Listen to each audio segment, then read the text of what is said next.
세월의 성도 여러분, 한 주간 잘 지내셨습니까? 비록 오늘 몇 살이나 안 앉아서 예배를 드리지만 여러분의 마음은 은혜가 풍성한 마음을 가지시고 말씀에 집중해서 오늘의 말씀을 꼭 가지시기를 주님께서 당부드리겠습니다.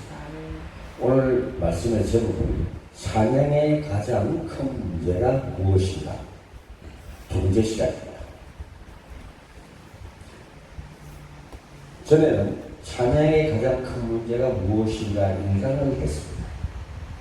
사단은 어떻게 교회를 질투하는가? 이에 대해서 말씀을 전했습니다. 지금은 세상 음악의 정체를 알아야 사단의 속임수를 막을 수가 있습니다. 이 세상 산도 마찬가지입니다. 말솜씨 뛰어난 사기꾼에게는 여지없이 속습니다.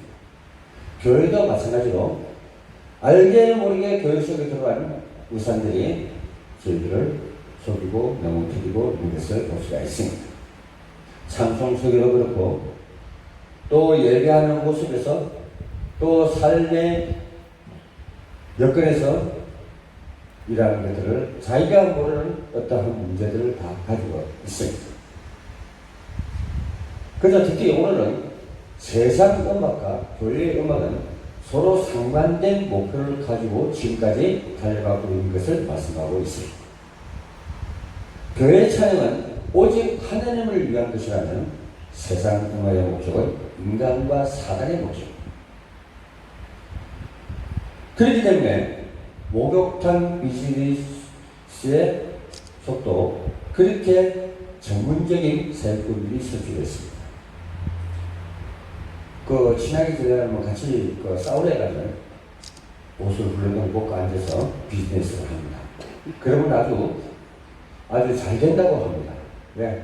전부 다 벌금을 쓰기 때문에. 그래서 모든 것을 보여준다는 그런 철학들을 가지고 있습니다. 그러나 거기에 속는 사람들이 또 있다는 것을 말씀드리고 싶습니다. 교회 찬양은 오직 하나님을 위한 것이라면 세상 음악은 인간을 기쁘게 하고 사단을 기쁘게 하는 것이라는 것을 말씀드리겠습니다. 음악도 마찬가지입니다. 음악을 이루는 가장 중요한 요소는 가락, 멜로디라고 하죠. 장단, 리듬이라고 하죠. 화성, 하모니라고 합니다. 교회의 음악과 세상 음악은 지금껏 위의 3요소를 가지고 대립각을 세우며 싸워왔습니다.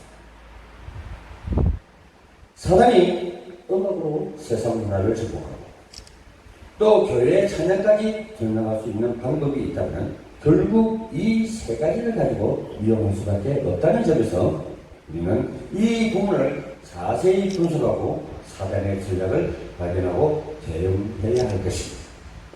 여기에 대응하지 못하면 여지없이 무너지고 맙니다.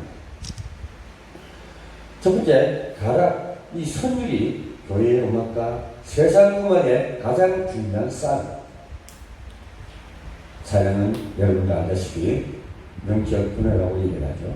그리고 또 하나님과 대화라고 얘기합니다. 또 곡조 있는 기도라고도 얘기합니다. 이 말을 수차례 강조해 왔습니다. 은혜라는 말은 상대가 있다는 말이죠. 상대가 없으면 은혜를 사용할 수가 있습니까? 만약에 무인도에 안사모가 혼자 있다. 그럼 누가 뭐 얘기하겠어요? 혼자서 막 나중에 말문이 막혀버려요. 혼자 있으면 은혜가 통할 수가 없습니다. 거기에는 의도와 목적을 가지고 있다는 의미입니다. 대화 자체의 목적이 있죠. 왜 대화를 해야 되는가 하는 목적이 분명히 있습니다. 대화의 수입이 뛰어난 사람들은 순식간에 사람을 아주 넉다운 시킵니다. 구별수, 이 입담이 좋은 뛰어난 자가 사기를 치자면 어떤 사람이든 꼼짝없이 당하고 맙니다. 음악의 은혜는 영적인 은혜이기 때문에 조금만 기술을 보고 하면 사람들은 금방 기절시키고 남을 만큼 파괴력이 대단합니다. 여러분 그 미스터 잘 보시죠. 보면은 막 눈물 흘리는 사람도 있고 함성을 지르고 하는 거 보죠. 왜냐하면 그 음악 자체가 자기와 상관이 있을 때 눈물을 흘리고 감동을 받습니다. 그렇기 때문에 음악은 대단한 위력을 갖고 있다는 것을 여러분들이 아셔야 합니다. 그래서 사단에게 들려진 음악을 의사가 아닌 강도들에게 들려진 칼로 자주 비유를 했습니다. 지금 음악 때문에 상처받고 고통받는 자들이 세상에 얼마나 많은가. 특히 청소년들은 아주 심각합니다.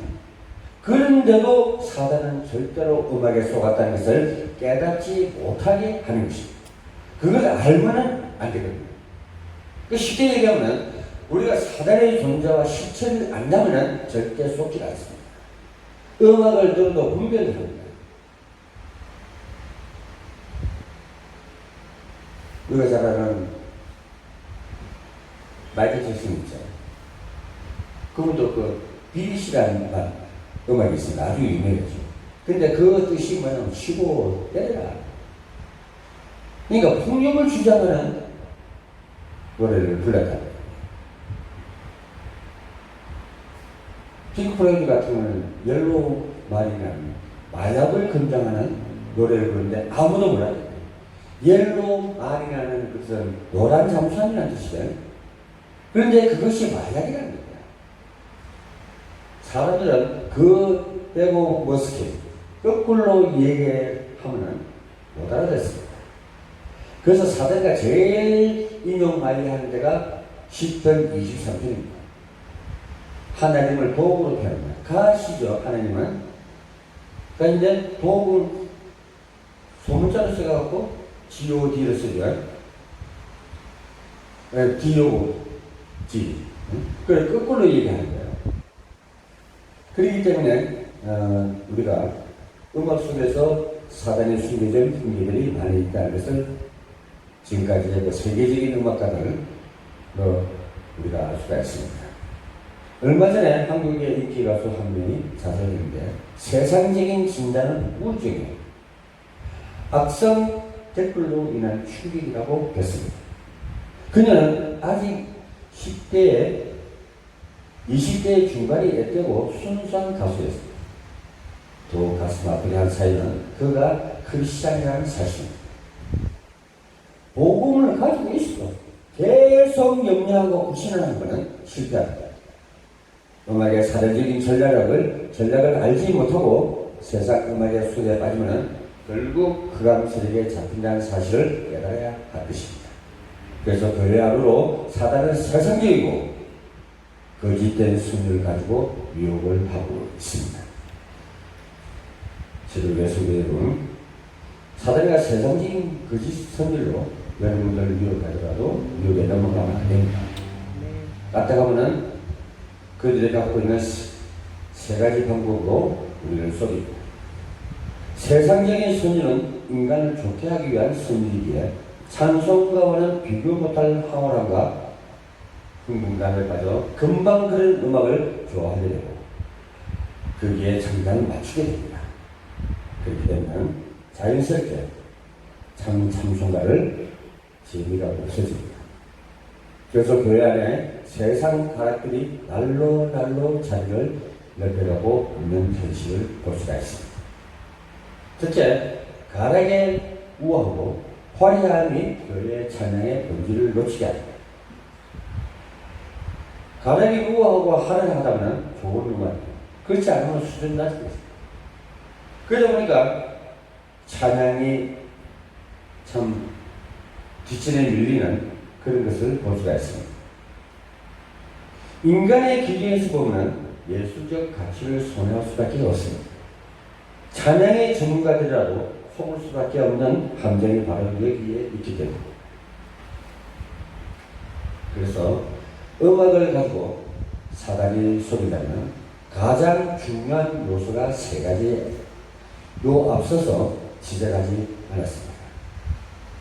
선율은 음악의 가장 중요한 요소를 그대로 우선적 요소라고 합니다. 그것은 단순히 음악적 가치로 볼 때 그래. 그러나 찬양이라는 단어는 놓고 보면 선율적 가치도 중요하지만 가사가 더 중요합니다. 바로 음악의 말씀이기 때문입니다. 지금 곡은 별로 중요하지 않습니다. 가사가 누가 어떻게 쓰느냐에 따라서 그 가사는 곡을 타고 덩실덩실 춤을 추게 하는 역할을 합니다. 그렇기 때문에 우리 찬양 가사를 쓰시는 분들께서는 먼저 언약적인 말씀의 요소가 어떻게 강하게 내포되어 있는가 그것을 염두에 두시고 작사를 하는 것도 바람직하다고 보겠습니다. 여기에서 세상적인 음악과 찬양의 차이가 생기게 됩니다. 찬양이란 가사가 중심이 되고 가사를 노래하는 음악이어야 되는데 오히려 가사가 선율을 노래하는 보조적 역할을 하게 된다면 그게 바로 주객이 전도되는 현상이 됩니다. 주인이 손님이 되고 손님이 주인 역할을 합니다. 선율이 너무 화려하다고 아름다우면 자신도 모르게 멜로디의 아름다움을 빠지게 됩니다. 선율에 빠지면 하나님과의 상관없이 육체가 들떠버리고 다른 세계를 방황하며 불가하게 됩니다. 음악은 우리의 영혼을 창화합니다. 그래서 이사야 29장 13절에 이 백성이 입으로 나를 가까이하며 입술로는 나를 존경하나 그 마음은 내게서 멀리 떠났나니 그들이 나를 경외함은 사람의 경영으로 가르침을 받았기 때문이라고 얘기했습니다. 이 말이 무슨 말이냐? 우리가 하나님을 경배한다고 찬양한다고 찬양의 대상을 놓고 찬양을 하지만 그에 자네들의 신분과 근세를 찬양해서 못 누린다는 얘기입니다. 입으로만 찬양하고 자기 기능에 잡혀서 찬양하다 보니까 이 찬양의 아주 중요한 부분을 맡기고 있다. 그러면 그럴수록 우리는 사단의 기재인 음악의 기재인 사단에게 속을 수밖에 없습니다. 찬양은 하나님과 대화하며 그분께 참된 감사, 영광과 존귀를 드리며 임마누의 축복 속으로 들어가는 제사입니다. 오늘 많은 젊은이들이 특히 이 청소년들을 보십시오. 세상적인 화려한 찬양 가락에는 눈을 반짝거리고 신나는 율동까지 섞어가며 찬양하다가도 조금은 느린 듯 단조로운 은혜의 찬송을 시작하면 금방 시들해지고 흥미를 잃어버립니다.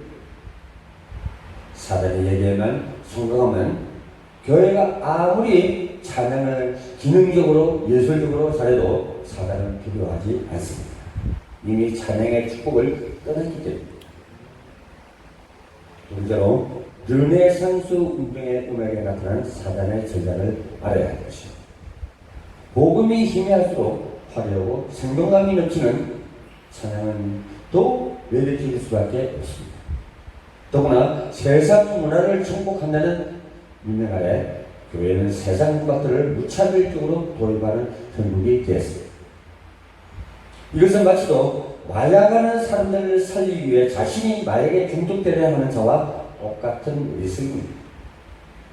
르네상스야말로 세상 음악이 교회의 음악을 지배해버리고 시도한 사단에게 지능적 무리입니다. 사단에 곧 힘 중심에서 인간 중심으로 돌아가자는 목적에서 르네상스 문화가 시작된 것입니다. 거기에서 가장 돋보이게 만든 것이 바로 음악입니다. 음악적으로는 르네상스의 꽃을 피운 시기는 고전주의를 거쳐 낭만주의 시대로 대략 18세기에서 19세기 중국으로 나타나고 있습니다. 이 시기의 특징은 한마디로 음악적 화려함과 극치라고 할 것입니다. 예를 들면 슬리베트나 슈만, 브람스, 스트라우스 같은 인물들이 활동한 시대입니다. 수비레트나 슈만 같은 사람들은 천재 음악가들로 정신 문제가 많이 시달렸다. 이미 죽음에서부터 알려졌습니다. 억눌렸던 성적 감정들이 자유롭게 표현되는 일에 음악이 주도했다는 말이기도 합니다. 또 의미 있는 사실은 낭만적이라는 의미 속에 슬픈 감정의 정서가 많이 깔려있다는 것이 대세입니다. 이런 낭만적인 음악이 음악 자체와 세상을 흑암, 혼돈, 공허 속으로 빠뜨리는 결과를 낳게 됐습니다. 그런데 오늘 교회가 이런 음악 사도를 수행하게 되면 어떤 일이 일어날까? 이제 교회 속에 들어온 사전적 가면을 벗겨내고 찬양문의 본질을 회복하는 운동을 시작해야 합니다. 여러분, 찬양으로 그 신문과 건설의 윤리를 체험을 하셨습니다. 체험이 안 되면 여러분, 찬양으로 하나님의 역사가 일어나는 증거를 볼 수가 없습니다. 증거를 못 보고는 성취가 일어나겠습니다. 여러분이 먼저 이 찬양의 신문과 건설을 누리면서 그 체험을 하셔야 됩니다. 무당을 놓고 여러분이 찬양해줄 귀신이 떠나가는 체험을 해야 됩니다.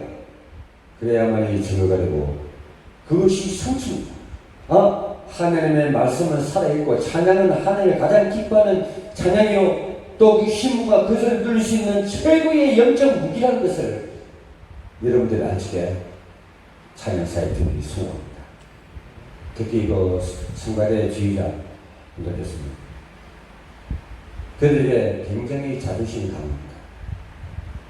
어느 선생님인데 어느 음악교에서 누구인데 배웠냐에 따라서 굉장히 자존심이 강합니다. 그러다 보니까 성가대 찬양대가 조금만 잘못합니다. 자기 뜻대로 따라오지 않으면 지옥을 금을 정도로 화를 냅니다. 여러분, 거기에 속아서는 안 됩니다. 정말 복음적인 지휘자라면 이 지도하려고 하면 다 이끌어야 됩니다.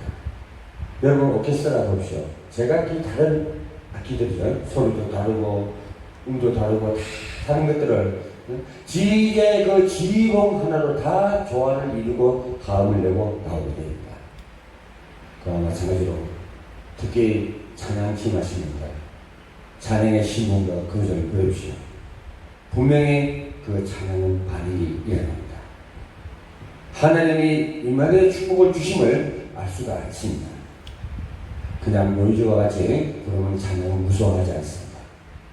차로로 웃습니다. 그러나 하나님이 주신 하나님 자녀의 신문과 건설을 누리는 다윗이 누렸던 찬양의 비밀을 여러분들이 누리셔야 합니다. 그래야만이 찬양의 파워가 있습니다. 그때 바로 지저스 라이브, 지저스 파워가 나옵니다. 그래야만 우리가 세상 가운데서 음악에서 승리할 수가 있습니다. 하나님 지금도 보좌에서 진정한 찬양을 여러분 기다리고 있습니다. 온 피조물들이 온전히 그분만 찬양하기를 예수 그리스도의 이름으로 축원드리겠습니다. 할렐루야.